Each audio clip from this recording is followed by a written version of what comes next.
শিক্ষার্থীরা, তোমরা যারা বার্ষিক পরীক্ষায় সর্বোচ্চ ভালো ফলাফল পেতে চাও, তোমরা আমাদের এই আরজু পাঠশালা চ্যানেলটি সাবস্ক্রাইব করে রাখো।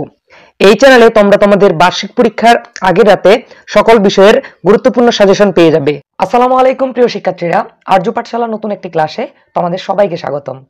আমি তোমাদের সাথে আলোচনা করব তোমাদের বার্ষিক পরীক্ষার প্রশ্ন কিভাবে তোমরা উত্তর লিখবে সেই নির্দেশনাগুলো নিয়ে।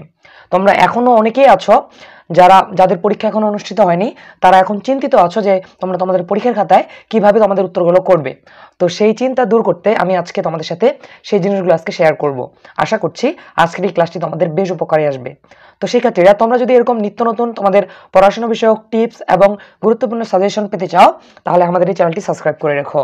এই চ্যানেল আমি তোমাদের সাথে তোমাদের পরীক্ষা বিষয়ক বিভিন্ন সাজেশন, বিভিন্ন দিক নির্দেশনামূলক বিভিন্ন টপিক নিয়ে আলোচনা করবো এবং তোমাদের নতুন যে কারিকুলাম আসতেছে, অর্থাৎ তোমাদের সৃজনশীল কারিকুলাম যে আসতেছে, সায়েন্স, আর্টস, কমার্স, এইগুলোর লেকচার ভিডিও নিয়ে আমি তোমাদের সাথে হাজির হব।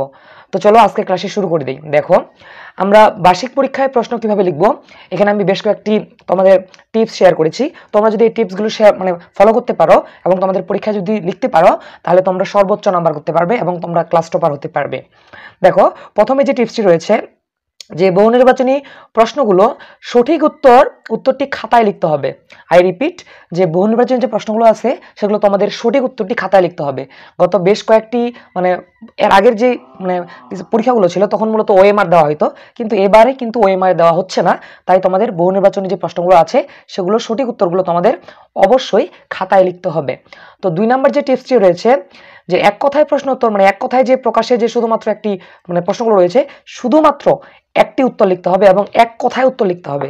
অতিরিক্ত কিছু ভুলেও লেখা যাবে না বা লিখবা না, কারণ ওটা হচ্ছে এক কথায় প্রশ্ন উত্তর। এখানে ব্যাখ্যা চাইনি, ব্যাখ্যা দেওয়ার জন্য তো আরো পরবর্তী প্রশ্নগুলো রয়েছে, তাই না?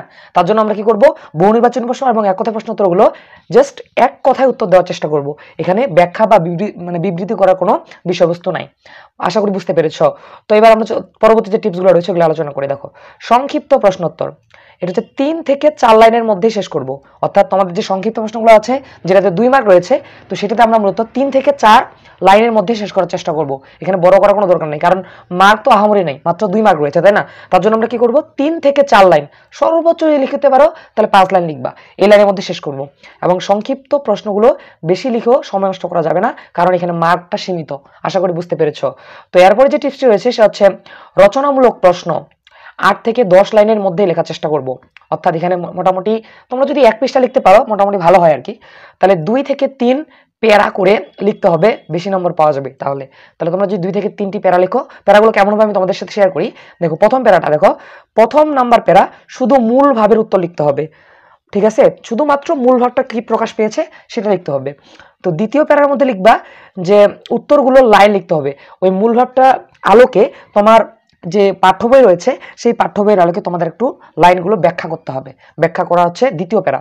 এবং তৃতীয় প্যারায় তোমাদের শেষ করতে হবে, তোমাদের মতামত এবং মন্তব্য দিয়ে শেষ করতে হবে। তোমরা যদি এভাবে লিখতে পারো, তোমাদের জিপি 5 বা একটা ভালো গুড রেজাল্ট তোমরা আশা করতেছি এই টপিকগুলো থেকে বা এইগুলো শেয়ার করলেই তোমরা অবশ্যই পেয়ে যাবে। যেমন আমি যদি একটা উদাহরণ দিই, দেখো তোমাদের একটা উদাহরণ দিই যে দেখো, যে সর্বশেষ যে প্রশ্নটা হচ্ছে, সুতরাং যে পাটের ব্যবহারটি আমাদের পরিবেশের জন্য অনেক বেশি যুক্তিযুক্ত। তো এটা হচ্ছে আমাদের লাস্ট যে ফিনিশিং লাইনটা সেটা। তো এইভাবে তোমরা সুন্দর মতো করে তোমাদের মতামতটা শেয়ার করবা। এতে স্যার কি হয়ে যাবে, তোমার খাতাটা দেখতে আরো আগ্রহ প্রকাশ করবে এবং সুন্দর একটা মার্কস তোমাদেরকে দিয়ে দিবে। তো এরপরে যে প্রশ্নটা সেটা হচ্ছে দৃশ্যপট নির্ভর যে রচনামূলক প্রশ্নগুলো আছে সেই প্রশ্নগুলোর উত্তর ও রচনামূলক প্রশ্নের মতো করেই লিখবে, তবে উদ্দীপক দ্বিতীয় প্যারায় লিখবে। আমরা অনেক স্টুডেন্টকে দেখেছি যারা উদ্দীপকটাই তুলে দিয়ে আসে এবং প্রথম প্যারার মধ্যে উদ্দীপক দিয়ে আসে, তারা হচ্ছে খুব ভালো একটা মার্কস ক্যারি করতে পারে না। যারা একটু বুদ্ধি খাটিয়ে পরীক্ষার হলে পরীক্ষা দিয়ে আসে তারাই হচ্ছে প্রকৃত মেধাবী। তো তোমরাও চেষ্টা করবা যে প্রথমে যেন উদ্দীপকটা না হয়ে থাকে, কারণ প্রথমে উদ্দীপক যদি পেয়ে যায় স্যার, তাহলে তো বুঝে নেবে তুমি কোন টাইপের স্টুডেন্ট। সুতরাং আমাদেরকে এই জিনিসগুলো মাথায় রাখতে হবে। তাহলে আমরা কি করব, ঠিক আমাদের রচনামূলক প্রশ্নগুলোতে যেহেতু মোটামুটি 3-4 কয়ের জন্য 3 আবার ক্ষয়ের জন্য 4 এভাবে মার্কগুলো রয়েছে, এই জন্য আমরা চেষ্টা করব তোমাদের দৃশ্যপটমূলক রচনামূলক প্রশ্নগুলো তোমরা সর্বোচ্চ তোমরা চেষ্টা করবা যে মিনিমাম যেন 2.5 পাতা হয়ে যায়, ক এবং খ মিলে 2.5 পাতা যেন হয়ে যায়। এটা তোমরা ভালো একটা মার্ক ক্যারি করতে পারবা। তো দেখো, এরপর যে পয়েন্টটা হচ্ছে হাফ লাইনের বেশি মানে 1 থেকে 2 লাইনের বেশি উদ্দীপক লেখা যাবে না, অর্থাৎ তোমরা পুরোপুরি উদ্দীপকটা লিখে দিবা না, এতে তোমাদের মার্ক কমে যাওয়ার সম্ভাবনা বেশি থাকবে। তো শিক্ষার্থীরা, আজকে আমি তোমাদের সাথে আলোচনা করলাম তোমাদের বার্ষিক পরীক্ষায় তোমরা কিভাবে লিখবে বা লেখার ধরনগুলো কি হতে পারে, কিভাবে লিখলে তোমরা ভালো মার্কস ক্যারি করতে পারো, সেই বিষয়গুলো নিয়ে আলোচনা করলাম। আশা করছি আজকের এই ক্লাসটি তোমাদের বেশ উপকারে আসবে। তো তোমরা যারা এরকম নিত্য নতুন বিভিন্ন সাজেশনমূলক ভিডিও এবং বিভিন্ন পড়াশোনা বিষয়ক টিপস পেতে চাও, তাহলে তোমরা আমাদের এই আরজু পাঠশালা চ্যানেলটি সাবস্ক্রাইব করে রেখো।